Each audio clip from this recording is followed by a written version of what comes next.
Bismillahirrahmanirrahim. Assalamualaikum anak-anak, mak ayah. Okey. Kita ulang kaji sikit untuk tajuk bahagi. Okey, ini soalannya 8 bahagi 2, 18 bahagi 2. Kita go kepada asas dahulu. Bila ada bahagi, kita tengok dia bahagi dengan siapa? Luar ni 2. So kita kena buat up and down CP2. Up and down ni apa? Up ni adalah 0 sampai 9. Down ni adalah CP2. Kenapa 2? Sebab 2 ni ada kat luar. Okey, kita pun susunlah 02 sampai 18. Kemudian nak tengok down ni, kita kena ingat, anak-anak kena ingat ada 2 syarat, iaitu kena cari nombor yang sama, okey, ataupun cari nombor yang lebih kecil. Okey, ingat daripada 0 sampai 18 ni, kita cari yang sama dulu ataupun lebih kecil. Okey, jom. Kita nak cuba jawab soalan nombor 1. Okey, 8 bahagi 2. Okey, soalan yang pertama, 8 bahagi 2. Ingat, atas bumbung ni kita panggil nama dia up, bawah bumbung ni nama dia down. Start kali nak jawab, kita tengok nombor dekat down. Down, tengok sini down. Ada tak yang sama? Cuba cari yang sama. Ada tak 8? Nampak tak 8? Okey, kita gariskan. Dah jumpa, ada 3 step awak kena buat. Yang pertama, kena tulis up. Up dia 4. Dah tulis up. Yang kedua, tulis down. Down dia berapa tadi? 8. Tulis up, tulis down, tolak. Okey, bila tolak, 8 tolak 8, sifar.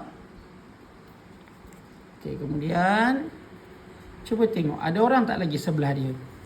Assalamualaikum, ketuk rumah sebelah. Tak ada orang, tutup pintu rapat. Dah dapat jawapan. Jawapan dia berapa? 4. Okey, jawapan dia 4. Okey, kita pergi soalan yang kedua. 18 bahagi 2.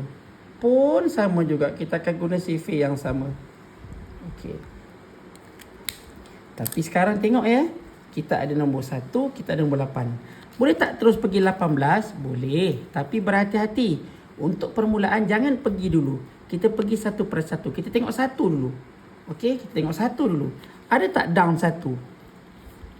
Kita nak cari yang sama. Kalau tak ada yang sama, apa nombor lebih kecil daripada 1? 1 lebih kecil daripada 1 duduk kat mana? Lebih kecil daripada dia adalah 0. Okey, so up dia 0, down dia 0. Okey, jom kita buat.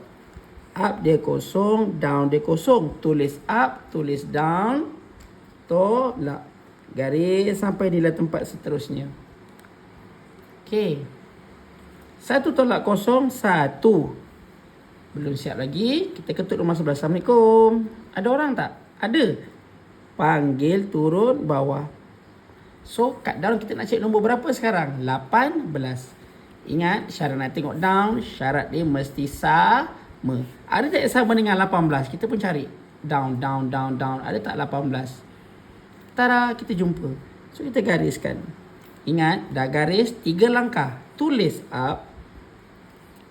Tulis down. Tolak. Garis sampai nilai tempat seterusnya. 8 tolak 8, 0. 1 tolak 1, 0. Ketuk rumah sebelah. Assalamualaikum. Ada orang lagi tak? Tak ada.